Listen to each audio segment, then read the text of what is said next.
After witnessing a serial killer in Rome, an American takes it upon himself to investigate the slayings, in Dario Argento's The Bird with the Crystal Plumage. It's early Argento, but we're going to find many of his calling cards already in place.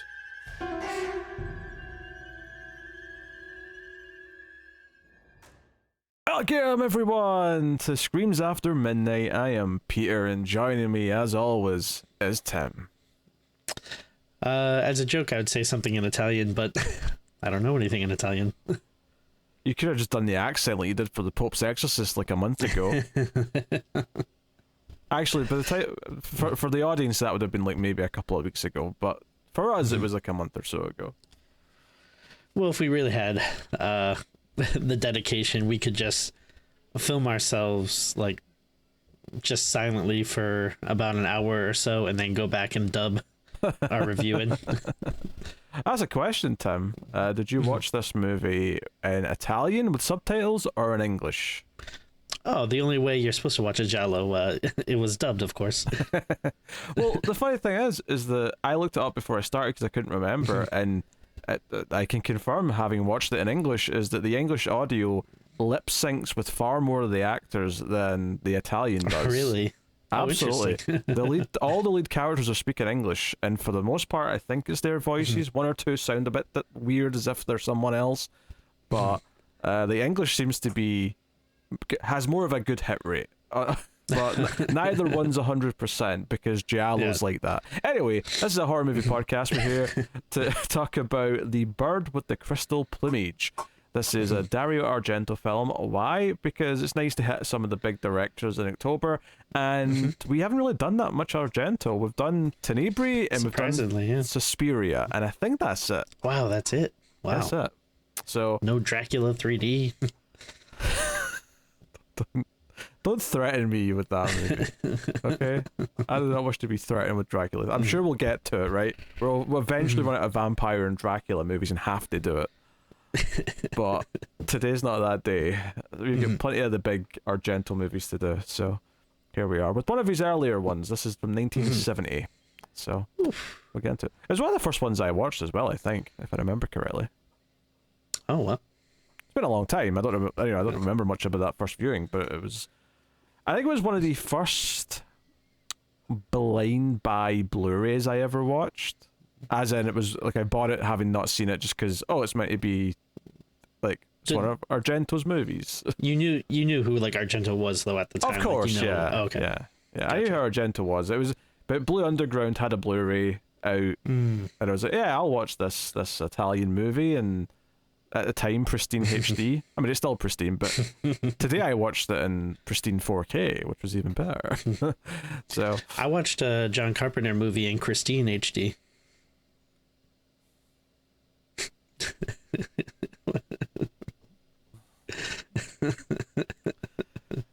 So I wonder your career as a stand-up comedian didn't go anywhere, in the Tim.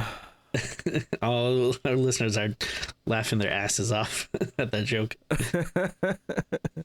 No, they're tying nooses as we speak, Tim. They can't take it after that. Well, any reaction I consider to be a good reaction.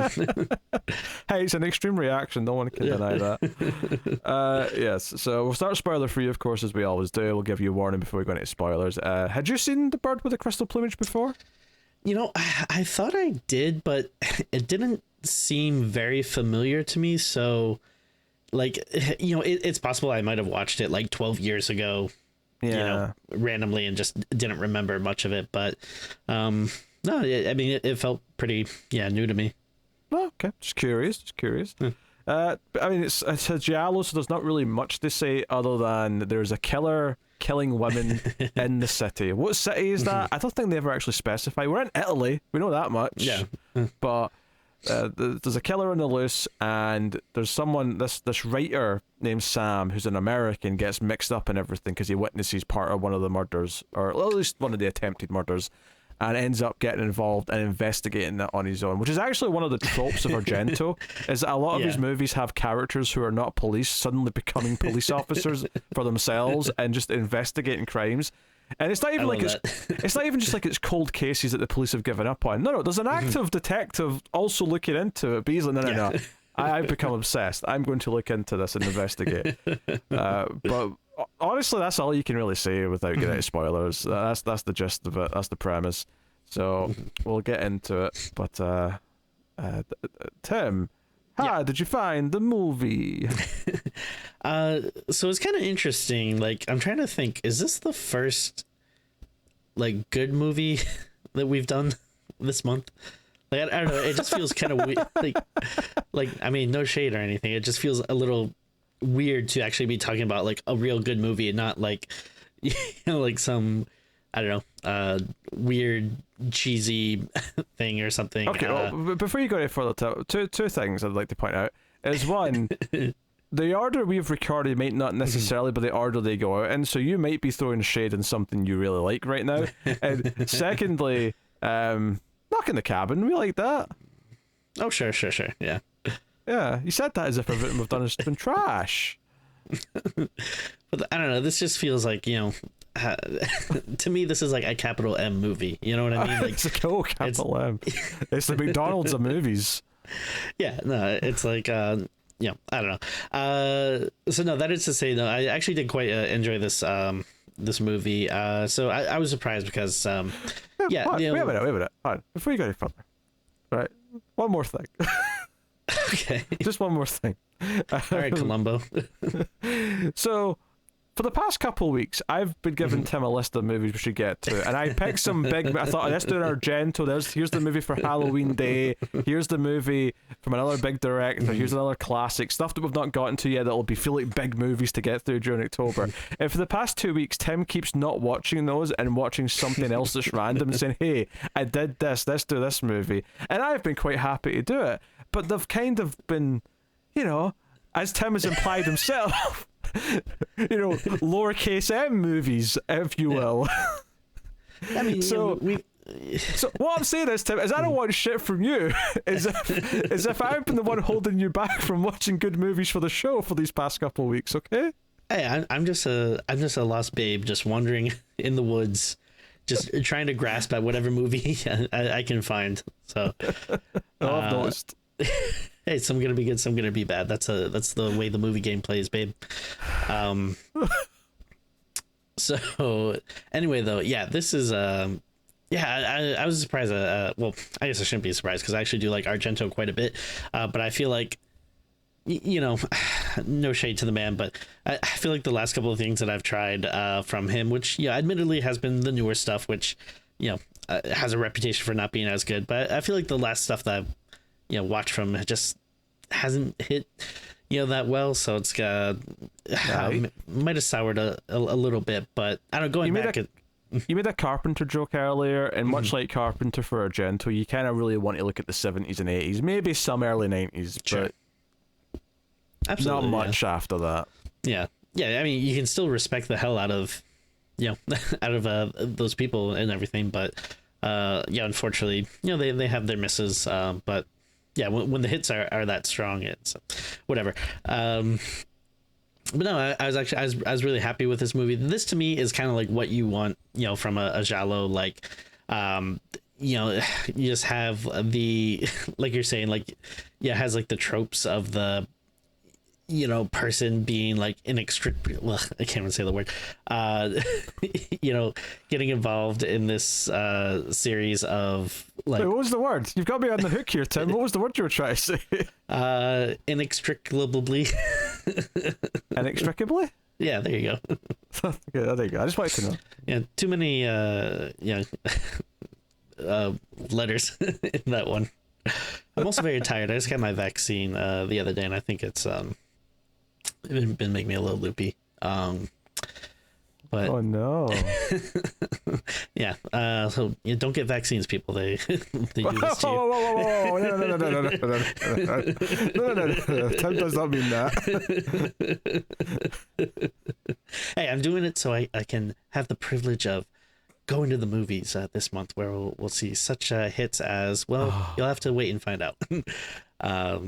But I was saying, this is like what you want to get from a giallo. I thought it looked really great. Man, there's one scene towards the end I want to talk about that just, like, I feel like, this this is probably a pretty well recognized Argento movie, but it maybe isn't on the same level as like like Suspiria or something that people probably think of a lot more. But I do feel like you get hints of like some of that later stuff you'd see with him, with like where it's like a real emphasis on color and stuff. And there's a really cool scene at the end that I'm excited to talk about, that kind of shows like just the why Argento is just such like a masterful director, because he just has this like eye for composition and color. I think that there's some scenes in that that are really effective. And then it has like some of the kind of the cheesy tropey stuff that you get with the Giallo, which I think made it kind of fun to watch. There are actually some pretty funny stuff here. I don't know how you felt about the cat scene. That was strange. Oh, that's really good too. I thought you were maybe hinting at the art store like dealer dude. The guy who owns the art shop. Oh, sure, yeah. he left an impression on me, but we'll get to him. But no, I thought this was a very solid, Argento outing. I think it's like a good. I don't think it's his best movie, but I think it kind of showcases like, why he's such a good director, and you can kind of see like the stuff that's gonna make him more well known with some of his bigger stuff later on. But I thought it was a very good, solid pick. Thank you. It's almost like you should let me pick the movies, Tim, based on recent history. Oh yeah, geez, you bet 1 out of 30, and you think you're a Babe Ruth all of a sudden. Well, you bat out of 30 with subspecies and ginger snaps too, you piece of shit.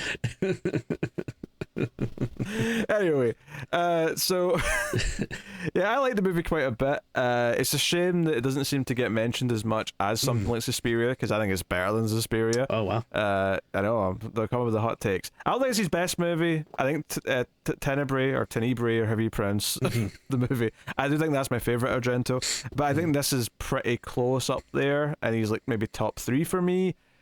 It's just very stylish, but it's not overdone. There's a couple of really inventive sequences. One where like a character's kind of trapped in like a sort of little area that's just all windows, and it's like they're in a box and they can't get out. That's a really effective sequence. There's a lot of stuff at the end, like you said, that's quite good. There's even just one of the kind of standalone scenes in the middle, which it plays with this staircase, and it's this triangular design of staircase, and when the camera looks down the sort of central part of the staircase, it's just this, it almost looks like infinite triangles going down to the bottom, and it's just, again, like you said, composition's very, very strong, very artistic. It feels like he's making shapes with what he's looking at with the camera. It's all very good, but it's got some memorable music. It does have some good too. Yeah. It does have some bizarre logic, which is also kind of a staple of Giallo films. Yeah. And what I love about it as well, actually, is that at one point the main character has this idea that he thinks is worth investigating, and I immediately went, what? No, this makes no sense. Why would this lead to any sort of evidence? And I actually appreciated it when we spend like 10 minutes, maybe 15 minutes, have him looking into this, only for him to get to the conclusion and go, yeah, that led nowhere. I'm like, yeah, no shit, it led nowhere. It was never going to give you anything. Actually, you did remind me of something that I forgot to mention. I overall, I am very positive with this movie. However, if I do have like, probably my biggest gripe with it is I do feel like the ending is very abrupt. Like it kind of comes out of nowhere, and then there is like, it's almost similar to like Psycho or whatever, where it feels like the movie ends, but then you have like this extra scene with the cops where they're or like psychiatrists or whatever that's explaining, but it like, But it makes less sense in this case, though. Yeah. With Psycho, it's like what he's saying is like, okay, I get why you're explaining this to the dum-dums who didn't get it, but in this movie, they have to try and explain it because it's really convoluted, and you're like, okay, all right. Okay, all right. So, yeah. No, there's absolutely critiques to be had, and some of the silly logic is part of the charm, I think, and I think the ending is ridiculously convoluted when they actually try to explain what's been going on. Also, I kept getting so dizzy with that shot of the plane over and over again. Like, what are you doing? How many times does this plane turn before it goes down the runway? But yeah, did they have like a time quota they needed to meet? Like, it's like It's like a minute and a half too short. Can we just show that plane again? Reverse it, speed it up. It's 96 minutes. If anything, you could shave 6 minutes off this bad boy and get it to perfect length. But not that I'm saying it feels too long, because it doesn't really. It flows very well. And it's also one of those movies where you're like, okay, what the hell does the title mean, and what's it got to do with anything? And it's quite late on when it comes up, and you're like, that's why you called the movie that. Okay, very nice. I enjoy it. I enjoy not getting what the title is until you watch the movie. I appreciate that. Oh, absolutely, yeah. I think too many people don't like titles, or like, oh, it tells you nothing. Well, that's okay. It doesn't matter. The trailer can sell you on it. The poster can sell you on it. The title can be something that you sort of, it can be a revelation at some point in the movie. Not everything has to be titled Snakes on a Plane. Okay? Yes. Oh, dear. Anywho, so we'll get into everything. We'll give the spoiler warning here, I think, so we can talk freely and get into things. So we have a very sort of traditional giallo villain here. We got a black hat, a black coat, black gloves, a lot of switchblade stuff. I kind of appreciate that the opening scene, as the titles play out, is like, it's clearly the killer taking photos of this woman walking somewhere, and you don't see the kill in this case. It just sort of like cuts to like the newspaper or whatever. It's like, oh hey, another woman's been murdered. That's the third one in the past month or whatever. And I think the first time I watched it, I was probably thinking, oh, is this going to be more of a thriller than a horror movie? And we're not going to see the kills. But of course, like later, it escalates and you see more and more as the movie goes on. Not that it's the goriest by any means. There's not a lot of like prosthetics with blades getting in them or anything like that. But there's a lot of swiping blades at the camera as if it's like POV of the victim, and then you see the victim blood screaming, just like shoot off. Yeah, blood squirting places. Yeah. It's all fun. It's all very of the era and kind of nice. So, we're introduced to Sam, who's our main character, who's an American writer who's here because he wants to get a place to write, get some influence, and he's complaining that it's done no good. He's not had any influence from being in Italy. I was like, okay, that's good for the Italian Board of Tourism. Their ad, you could play this ad before all the tourists. Like, hey, Italy accomplished nothing for me. So many writers canceled their trips after seeing this. Stephen King, Dean Koontz, so like, I'm not going to Italy now. Although he did find a girlfriend who seems like a long-term partner, so I guess that's that. So it's weird to say. It's weird to say that he didn't accomplish anything in Italy when he might have found his wife, but I mean, it wasn't as big a deal back then. Was it not? Okay. And she's a model as well. He just like it never comes up for the rest of the movie. But he says to his like friend that he works with at the start that, oh, she's away in a modeling job, she'll be back tonight. And I'm like, wait, so you found a wife who's a model and you accomplish nothing in Italy. And some people have different goals, I suppose. Oh, does he not want money either? Well, if he finds $1 billion sitting under a rock somewhere, is he going to be like, oh, well, that's nice, but it's not really what I was hoping for? I mean, hey, she could be a roller coaster in the sack, but if it's not helping him right, what's the point?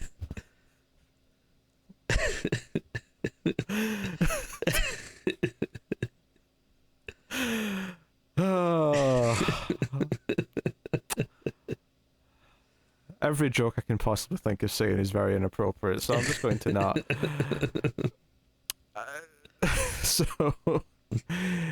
Anyway, so yeah, basically, there's a quick introduction, and very quickly he's walking home, and we get the first big set piece scene of the movie, where he's walking past an art gallery. Not the one that comes up later, because it's actually more of an antique shop. The one that comes up later. This is like an actual gallery, where it's got this entranceway where there's two sets of sliding doors. So there's sliding doors, and then there's a gap, and then there's another wall of glass with a sliding door. And he notices that there's a man and a woman struggling, and it looks like the man's in the black coat, the black hat, the black gloves. And this is probably the first time we really get a good look at what the outfit is. And he runs in, and he's sort of trying to help, but he can't get in. And then the killer, seemingly in another part of the building, hits a button that shuts the first set of sliding doors. So now he's trapped in this kind of two-sided glass box, and he's trying to get out, and he eventually sort of like flags down like a civilian walking past to like go and phone the police or something. Which is actually one of my favorite things about this. It's not just that he has to watch this bright lit room with this woman like crawling for her life after being stabbed. It's that it kind of not doesn't play it in real time, but it kind of just sort of fades forward to when he's sitting there waiting for the police, and you see the police arrive, and he's still in that glass box, and you see them arrive behind. I like this whole sequence. It's all very. It's got a good tone to it. It's very different from most horror movie kill scenes. I mean, I think this is just like talk about a way to open, the movie. Like, just everything about it is like setting you up for a really good time. It's just a very interesting, like, unique kind of situation, and then just that, feeling of, being so like trapped and helpless, and like just watching, this victim, and not being able to do anything, and then getting trapped yourself. Like, I feel it accomplishes like so much just very early on in the film, and like just really puts you in a good mood to trust the director. You know that you're in capable hands. One way to put it, Tim. Very interesting. No, visually it's super like unique, I think, because it's literally the street and then this glass box effectively, and then this bright lit gallery. There's something just really surreal about how he's just crossed this threshold and now he's trapped between the real world and in this like murder room, and it's just off the street. Like it was so. It was like the street's right there. There's people walking past. There's cars driving by. I don't know. It's got such a great feeling of just like, oh, there's killings and like sinister stuff happening just like right out in the open kind of thing. I don't know. It just has a cool vibe. I like all of it. Yeah, especially if you compare it to like so many other horror movies where it's like you're in the isolated cabin, or you're in your home alone, but it's like this large neighborhood where like the nearest house is far away or something. Like like you said, it's a very different, unique kind of setting, and there's something that feels like I don't know, like sinister or scary about it, that it is so out in the open, and there is it is such a clear view to what's going on, but no one else is seeing it except for this one guy, an outsider, not even an Italian proper. Italian proper. That's the phrase, is it? Yeah. Yeah. Well, we meet the detective character, Inspector Morosini, who is suspicious of him. Like, he thinks he thinks Sam might be the killer who's intentionally trapped himself after the fact to make him look less suspicious. But it's notable here that the woman doesn't actually die when they come in. If anything, I thought it was kind of weird how they kept saying that she's like, oh, it's not a big deal, she'll be fine. I'm like, she's still stabbed and needs an ambulance here, guys. But they keep saying, no, it's not too bad, she'll be fine. I'm like, she's lying unconscious with blood pouring out of her stomach. It feels worse than you're letting it on, even if she is going to be okay if they get her to a hospital. Yeah. Just, I don't know. But the images of all this night plague Sam a little bit. He keeps trying to go over it in his mind, and he's like, I never get a good look at his face. It was dark under the stairs where he ran off. He doesn't know who it was. And they keep asking him, and he's thinking about it that night when he sees his girlfriend. And I think it's the next day they bring him in for a lineup, and they bring in like different people to see if he'll recognize anyone. And he keeps telling them that he didn't see the face. He can't you can't point them out. But it leads to one of the greatest lines in cinema history, where the detective just yells, "Bring out the perverts!"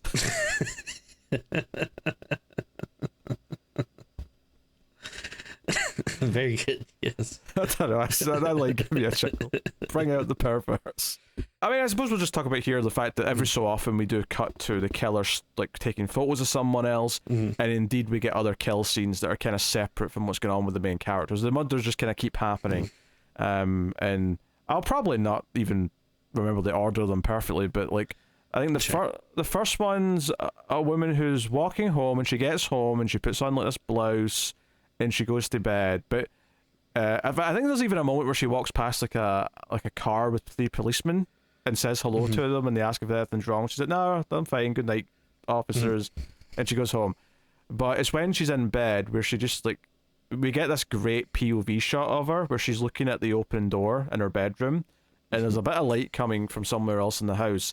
And it's when she turns away and then turns back, the killer's standing there, and then she screams, and then it cuts to a shot from inside her mouth and pulls out, so that sort of flipped the perspective, and then the killer, rips open her shirt, slices a little bit, and then ends with slitting her throat. It's a really effective little sequence. It's a build up to the appearance of the killer that's so well done. That POV shot's fantastic.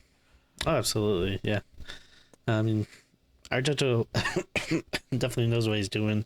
It's just does a really good job of like, I don't know, creating like tension and stuff. It all feels very tense. Yeah, he's not good with characters, but he's good at doing tension and the suspense sequences. Yeah, I think that's a fair statement. There was I forget like when I stopped thinking of this, but there was a part of me early on that kind of like thought like, oh, knowing like the Giallo and stuff and like how they can get like a little nutty and stuff, like I kept thinking like, oh, I wonder if the killer is gonna turn out to be him and he's having like like some weird like psychosomatic episodes or something where he's like disassociating or something. So I was expecting that twist for a while, but yeah, it doesn't happen though. That was definitely a possibility. I think the most obvious red herring, I think, that feels not so obvious that it feels plausible, but turns out not to be the case, because they really lay it on thick towards the end, is the friend that he works with. And the reason why he's suspicious is because he's the only character in the movie who has cigars, and they mention that there's like something on the gloves that imply that he smokes cigars. So he immediately felt suspicious to me the next time we see, because we don't see him for a long time. He's at the start, and then he's not there for ages until he just happens to be around talking to the main character, Sam. Yeah, that would make sense. Yeah, but he was number one on the suspect list, I would say, and I think they even like expect the audience to think that, because then when some tension happens later, when the girlfriend goes missing, it feels like he might have been the one that took her, and then obviously it turns out not to be. But like, it definitely wants you to think that for a little bit. Yeah. So yeah, all that stuff's good. The other kill is what I mentioned with the stairs, the triangular staircase. Where this woman's just going home, she's just going up the stairs, and I think my favorite part of this is the shot looking down the stairs, but also the shot of her looking up the stairs in POV, where she doesn't notice, but if you're actually paying attention, you can see a face all the way up at the top of the stairs. You can't really make out who it is, but you can just make out as a face looking down. Probably the person whose POV we were seeing before, the killer. So, admittedly, I don't think. I mean, it did look like a guy to me, which obviously, once we get to who the killer is, that doesn't really make sense. But whatever. I'm not going to. I'm not going to poke holes. It's fine. Yeah, but we can live with it. She gets killed in the little elevator after a bit of a chase. So that's all good. But the killer does start coming after Sam, but he like starts investigating things, and he's like looking into what the previous murders were, which leads him to all the various places. There's like, he's just walking through the fog, like a day or two after the initial event, and like he looks over his shoulder a few times but doesn't see anything, but then like a woman in front of him yells out, "Watch out!" and he ducks, and like the killer's like swung like a cleaver at him, and it's now in a pipe, and then they run off.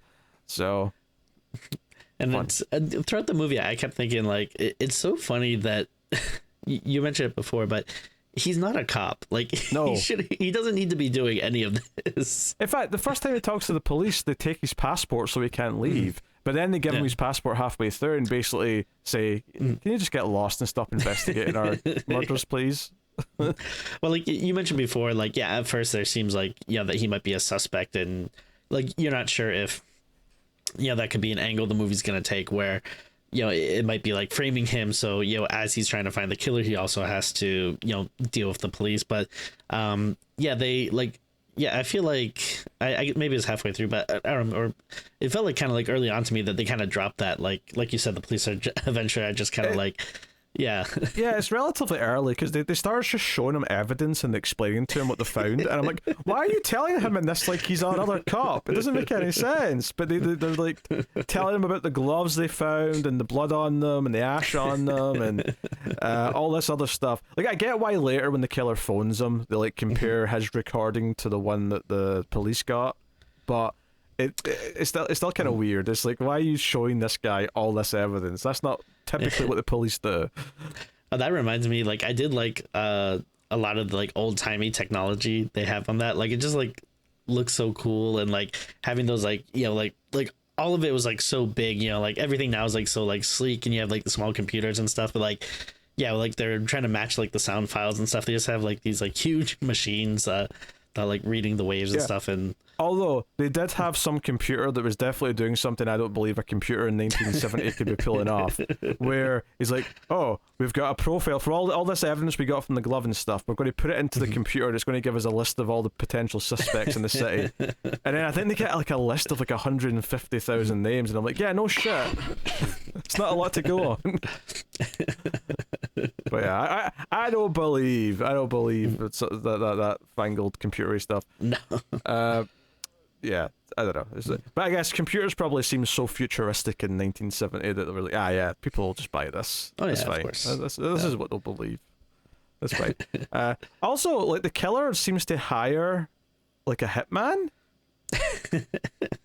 Because so basically once like it seems like they might be in danger, or even, and in fact maybe this explains why they drop him being a suspect so early, is because the detective's got two of his men following Sam around. So maybe the simple fact that these men were following him and these other murders started to happen, it was like, okay, he's clearly not the killer. Let's be friendly to him then. But once he is more involved in looking into the case, and it could get dangerous, they've got protective men like following him and his girlfriend to make sure they're safe. And the guy who's there to like be their bodyguard, like a car comes out of nowhere and runs him down. And there's clearly the killer in the car because you can see the silhouette of the hat. But then there's a driver, and the driver gets out, and it's this guy in a yellow jacket. And he chases them down the street. The girlfriend hides, Julia, her name is, but then Sam keeps running. And we get this chase sequence where he's running throughout various back alleys and streets. And then eventually when they get out to a more public street, Sam like goes up and talks to some like taxi drivers and starts to ask them for help. And that makes the killer sort of put his gun away and sort of walk in the other direction, because now there's witnesses, now there's a bunch of people around. So... yeah. It turns into a chase scene the other way around, where Sam is now tailing the potential hitman and is following him around until he gets to a hotel. And when he follows him up to the floor that he goes to, it turns out there's like a convention going on with like maybe like 50 plus men all wearing this exact same yellow jacket. So now he's like lost in this sea of like identical, well, not looking people, but similar white dudes in yellow jackets. And it's like, huh. Okay, that was strange. And then apparently the killer wasn't too happy he didn't get the job done, because later on when Sam finally gets like a lead as to where this hitman might be, he goes to his place and finds him dead in the cupboard.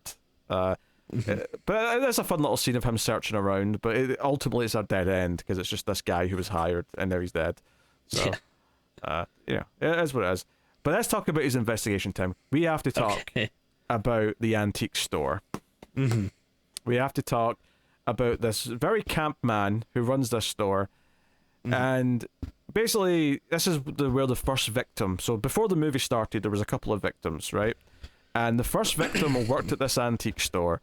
So Sam comes here and he makes some small talk with the guy who runs the place, and then he says, hey, I recognize this store, this is where that girl who was murdered worked, right? So he sort of drums up conversation as naturally as he can. He's like, oh yeah, she was a sweet girl, blah, blah, blah.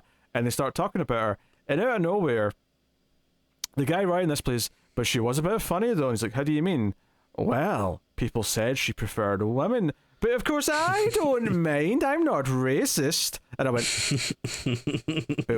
I don't think you understand what that word means, sir. No, not at all. Especially since the implication in this scene is that he's gay and he's got the hots for Sam, because there's a line here where Sam asks for something. He's like, "Oh, for you, like I'll I won't play funny business, but not for you, sir. It's absolutely magnificent. Would you like to buy this candlestick?" He's very, I don't know. He's definitely a loud character, shall we say? Oh, for sure, yeah.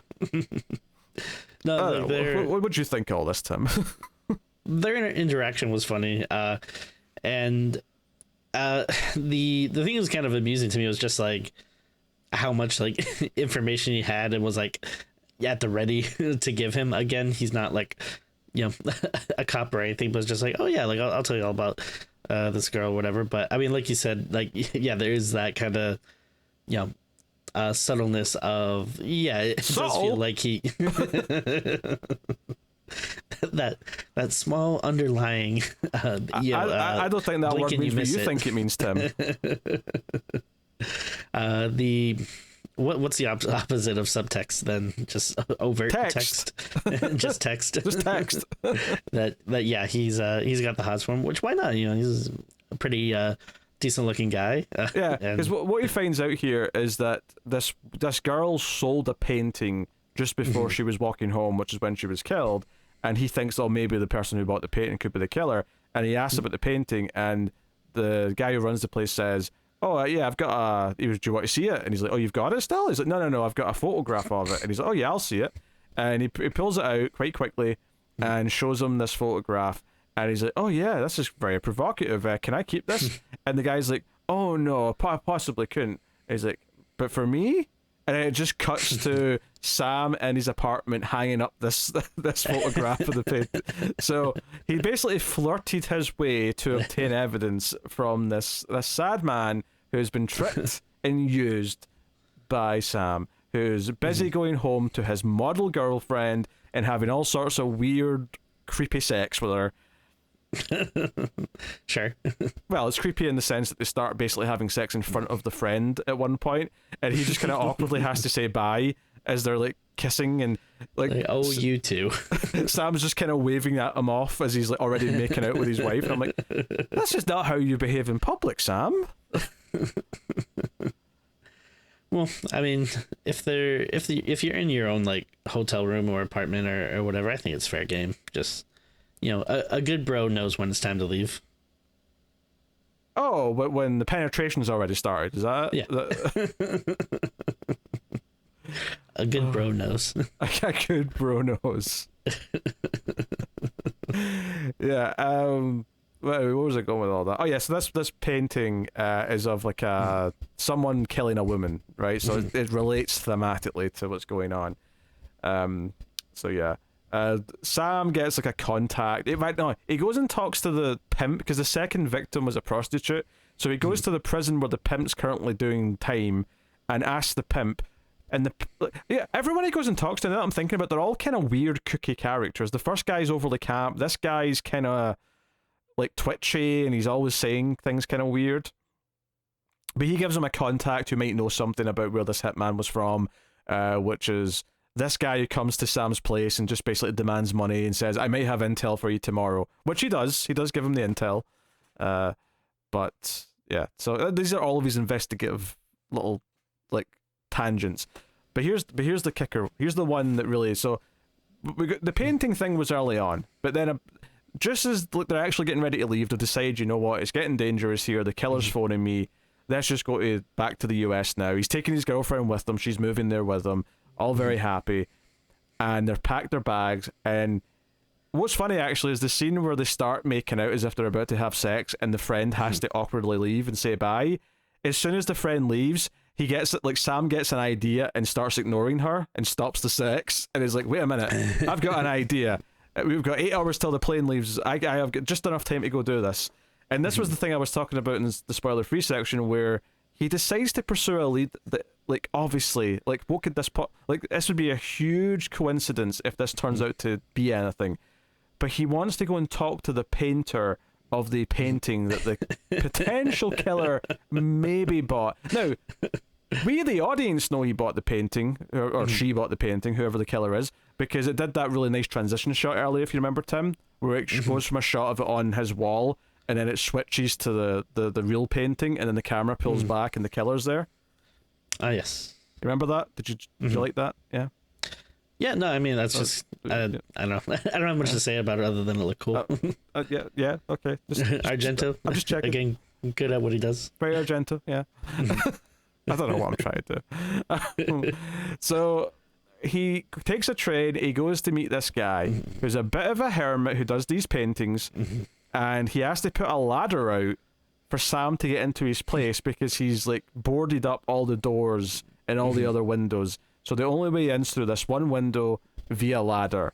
And he gets up to the guy's place, and he's eating dinner, and he offers some to Sam, who tries to be polite and accepts, but he doesn't really want any of it, so he's kind of trying to... But this guy's got crazy hair, he's got a big beard, he's got paint everywhere, he feels kind of kooky. I never thought he was the killer, but in the real world, if I saw this guy, I might think, yeah, serial killer. Like, totally. Oh, absolutely, yeah. Or at the very least, not someone you want to spend a lot of time with. No, I certainly... Like, there's even that shot where Sam, like, wipes the fork he gives him, like, himself with his own handkerchief, just in case.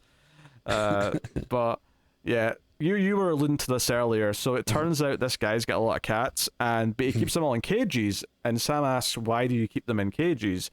And he's like, well, the less they move, the fatter they get. And he's like, why do you want them to be fat? Because I eat them. And then Sam looks over at the plate of meat that he's just been eating and gets... very worried.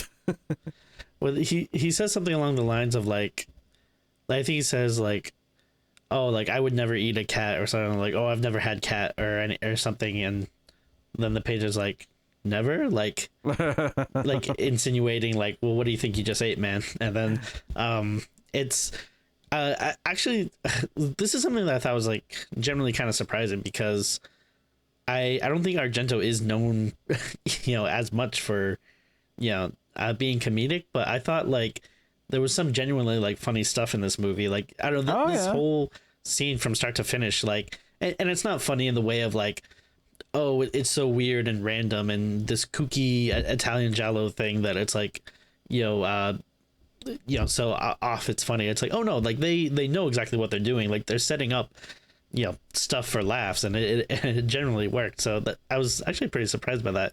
And not just this scene too, but like earlier, like you were referring, like there's lots of like kind of over the top characters which like are generally funny in this.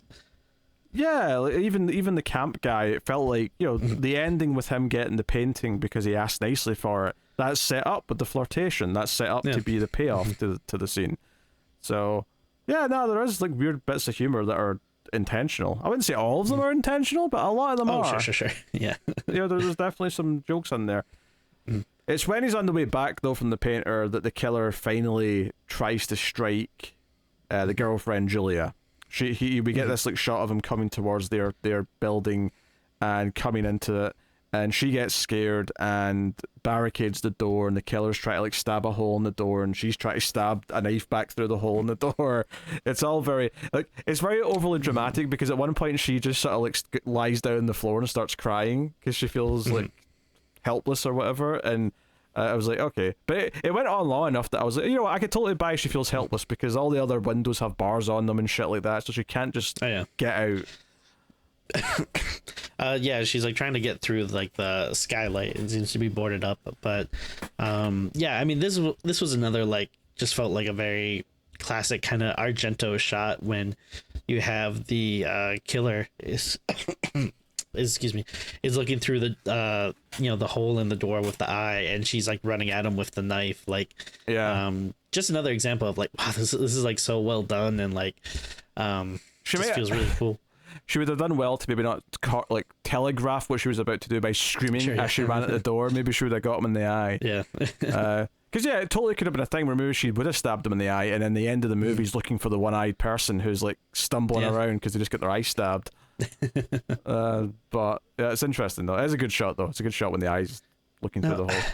I can't remember if I missed something, but I believe like before he leaves to go see that painter guy, which another thing that's funny is like, their flight leaves in 8 hours or whatever, and he's like calculating the time in his head, which is like, it's like an hour and a half to get there and then an hour and a half to get back and stuff, and it's like and I guess you could have done it back then, but like in my head I'm thinking, it's like, oh man, like you gotta get to the airport at least like a couple of hours early, just because you never know. Like I guess then you could just kind of like get there right on time and be okay. But I guess airport security was a bit quicker in the 70s, is my bet.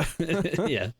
But okay, so I forget if I missed something though, because I feel like before he leaves he mentions like, oh, there's like 2 police guards that are guarding the door or whatever.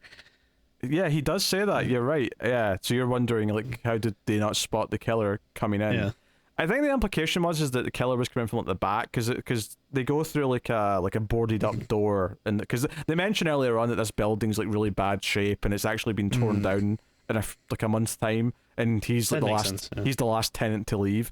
So I guess it's just that they snuck in the back, because I think the two cops that were there guarding the building, like I think they run up like because eventually the killer runs away because they hear Sam coming, and when Sam comes up and like comes in, I think the two cops like show up as well and go looking for the killer. So, okay. So I guess they weren't guarding more than one side of the building. Yeah. I guess maybe originally when he mentioned it, I assumed they were more like right outside, like either outside the door or like on that floor or something, you know, which, yeah, maybe if they're just on the street or something, it could be I was easier thinking to they were sneak sitting in in. a car. I thought they would be sitting in a car, just sort of keeping an eye on the building. That makes sense too, yeah. And then, yeah, in which case, though, it would make it a lot easier for the killer, especially if it's someone that you have no idea what they look like or whatever, like just kind of waltz right in. I mean, I guess the idea is that no one else lives there, so there should be no reason for anyone else to go in the building. So anyone That's who true, goes in is a suspect. That's fair, yeah. Yeah. So the big thing is that when the killer calls them like halfway through the movie, they hear a noise like halfway through the tape, and they're like, "What's that noise?" Right? Also, these two voices from these two different tapes they don't even sound different. They actually sound the same, but the waves on the computer are indicating they're actually two different people. And I'm like, okay, whatever. But this noise is like the thing. So the friend who Sam works with, when he's over just before they start having sex, he listens to the tape and he's like, that noise sounds familiar. Can I take this tape and listen to it? And I was thinking he was the killer at this point, so I was like, I'm really suspicious. But he comes back the next day, he's like, hey, I figured it out, guys. Like, I think I know what it is. And he's like, oh, and he names it's this bird. And he's like, what? It's this bird that has like wings that are so clear they look like crystal. And I'm like, aha! The title of the movie. And sorry, Firefly, I'm not going to eat you. Cat's freaking out. So it's like, okay, the weird thing though, this bird's very rare. It lives in one part of the world. So the only one that would be in the city or in the country even would be at a zoo. So they go to the zoo where this bird's being kept. I'm distracted by this cat who's just freaking out over there. And they go to the zoo where the bird's being kept, and they're like, okay, so whoever phoned, like, this bird's audible from that location. They could hear the bird over the phone. So he recognizes the building, like, behind where this bird cage is, because it's the building where the victim of the art gallery, where he witnessed the attempted murder, like, that woman and her husband lived there, because he tried to visit them earlier on. After she's at the hospital, he wanted to come and visit her and say hello and sort of see if she was doing okay. And she was like apparently asleep, and the husband just kind of like told him to leave effectively. But he's like, wait a minute, that's their place, it's just up there. So they go up, and for some reason the two cops that are with him bring him in with them, as if he's like the one leading the investigation. But they go up to the apartment, and it looks like the husband's trying to kill the wife, right? It looks like they're in a struggle for dominance. So the cops like run in and try to like disarm him, and he ends up going over the ledge, and he starts saying he doesn't want to die. And we get this actually great shot when they eventually drop him because they can't keep a hold of him. We get this great, almost like POV shot, like as it goes down to the ground, where it's just the camera. Like, I can only imagine that the camera and some kind of rope, and they just kind of like drop the camera really quickly without it hitting the ground, obviously. But like, so it looks quite good. And then he's like lying there dying. He's like, "It was all me. I tried. She was trying to stop me. Don't blame my wife." But during all this commotion, Julia, like the best friend, said to Julia, hey, let's get out of here, because the struggle's happening.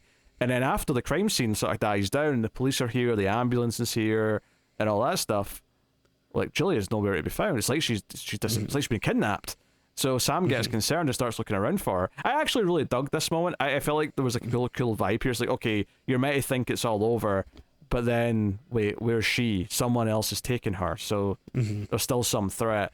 There was a couple of shots of him looking around. One in particular where the camera pulls up from where he is in the street, and it just looks across like the rooftops, and it's the idea that she's in one of these buildings, and then eventually we kind of hone in the one that it is. And sure enough, it's this apartment that's got the painting that was purchased that we knew about, and Sam gets to this place. He kind of like gets enough signs to get up there, and Julia's tied up, and the killer turns out to be the wife. The woman who was the victim in the scene that he witnessed was actually the killer, and the struggle he was watching was her trying to kill her husband.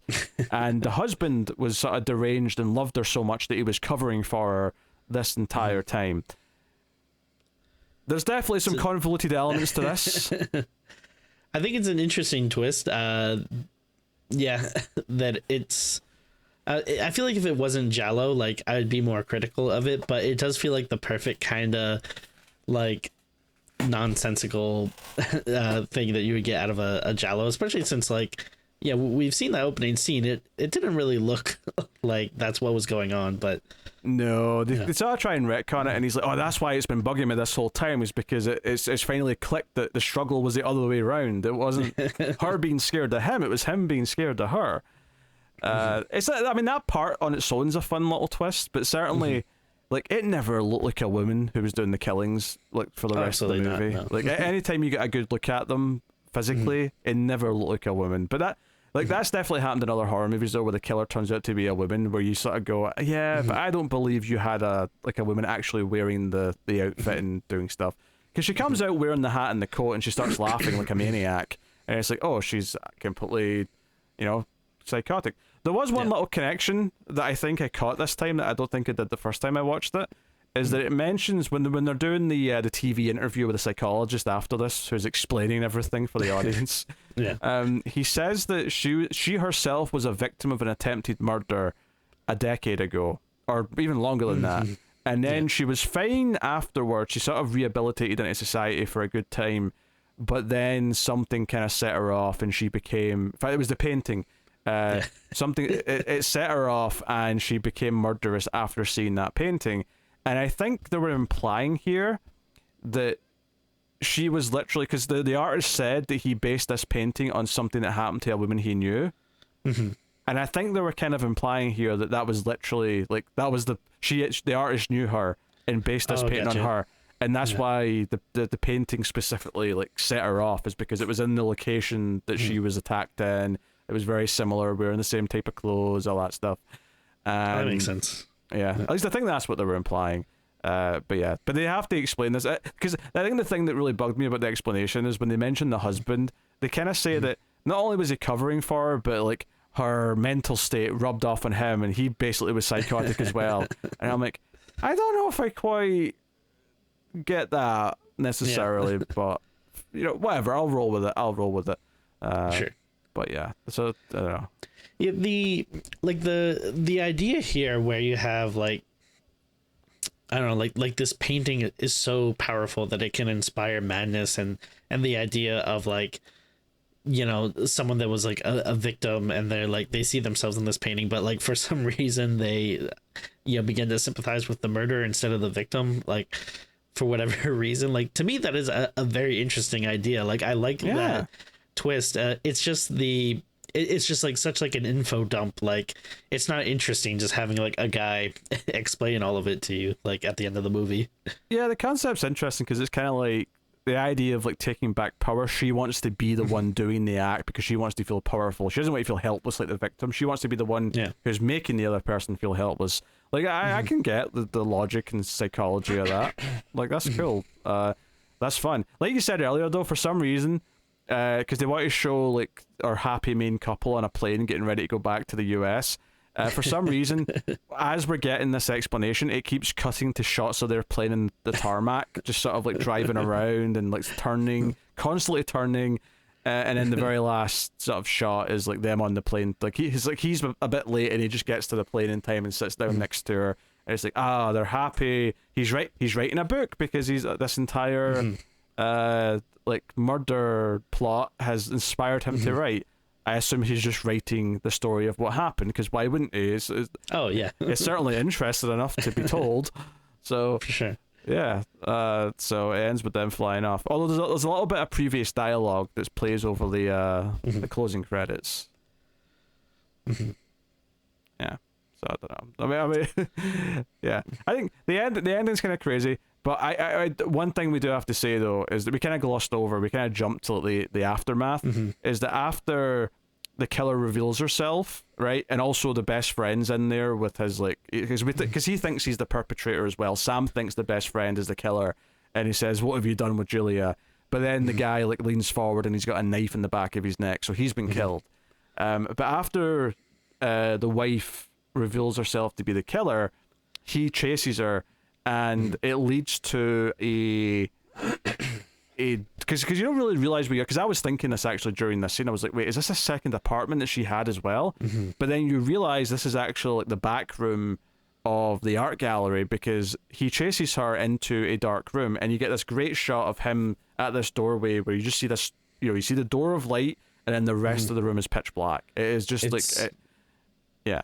Yeah, this I was kind of referencing it earlier, but this scene is just absolutely amazing. Like, it was, I mean, it's so simple, but it's so beautiful and effective, and it's like, yeah, this is the kind of thing that's like, oh yeah, I'm remembering now why Argento is like a master, of this medium. It's, I actually took a video of it because I was like, I was gonna watch it again because I thought it was great. It's such a good scene. Yeah, and she lures him into a spot, and then the lights turn on, and he's standing next to this big like a sculpture or art piece. It's basically like a big canvas that's got a lot of spikes on it. Yeah. And she cuts it, and it like falls down and lands on top of him. He's lucky in that none of the spikes actually stab him, but he's trapped under this thing, and she starts jumping on top of it and laughing. Like, this is the thing. The whole movie, she's this silent killer who's like, I wouldn't say like Michael Myers per se, but it's definitely closer to that than this scene where she's laughing like a maniac and be like, hey, I'm gonna kill you. She's really like, into it in this scene, which does feel a little bit out of character versus the rest of the scenes that we've seen of the killings. But the police show up eventually and save him.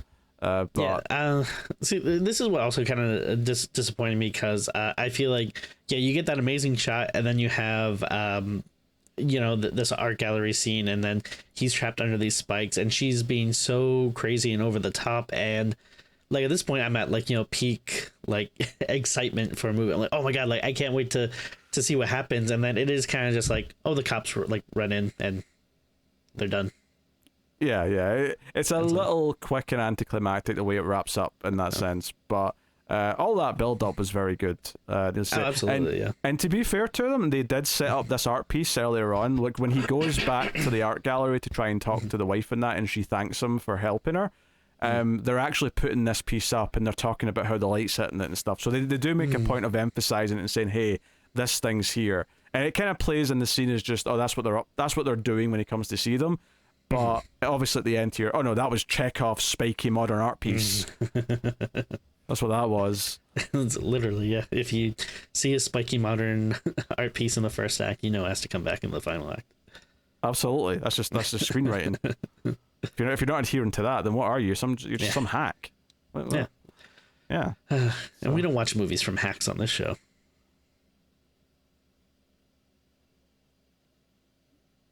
I wish that were true, Tim. I wish that to be true, but unfortunately it is not. We have watched many a film from many a hack. In fact, Tim's trying to talk me into doing a Rob Zombie movie soon, and I'm not happy about it. Sound off in the comments if that's something you'd like to see. You know they're going to say yes. They want to see us suffer. They want to see me suffer, more to the point. Do you know what? We got someone commented on it was a collector's cut thing, right? We finished The Expendables, which is not a good franchise by and large, and one of our regulars commented, oh, I'm so happy for David that The Expendables franchise is over. I'm like, what about me? What about me? You're not happy that I don't have to suffer anymore? What is this shit? Inequality bullshit. Well, David's a beloved fan favorite. You don't want to see him suffer too much. Oh dear. Okay. Yeah. Bird with the Crystal Plumage though is very good. It's very suspenseful. I don't think there's a lot of like subtext or nuance in the film. Like I think Sure. Giallo in general, and certainly Argento, I would describe as style over substance. And I think that's okay. If you enjoy the style of these movies, you can appreciate them for what they are and get a lot out of them because the visuals are so good and some of the style and direction is so good. But if you're coming here for like realistic characters who have arcs that make sense, you're probably barking up the wrong tree, and that's still true in this one. Even though even though I think this is up there and like Argento's like top 3, this is still true here that like you can't expect I don't know, characters from The Godfather in this. Not that I'm saying like Friday the 13th has that either, but Sure, a little bit different. Well, I mean, it's it's the phrase kids use nowadays where they say like, oh, like this person or whatever, they understood the assignment. It's like Argento here, he understood the assignment. He knew what he was doing. Like he played it out perfectly. This is a great example of a Argento flick, of a giallo flick. Yeah, I was really glad that we did this one. This was a good pick. Again, I'll take credit for it. Thank you. Thank you kindly. This has to be. Is this his first giallo film per se? I don't know if it is. I feel like it has to be like pretty early on in his career. Like I wouldn't imagine he's done much before this. I'm just maybe I could be wrong. I'm having a look at his director's credits. No, this is his first feature film. This is it. This is the first one. Yeah. Oh well, knocked it out of the park. It was this, then Cat o' Nine Tails, which we'll do at some point, I'm sure, and that one I don't think I've seen. I've seen that one. That's the lead character in that one's blind, and it's him and like his granddaughter who are like trying to solve the crimes. Oh, maybe I have seen that actually. That does kind of sound familiar.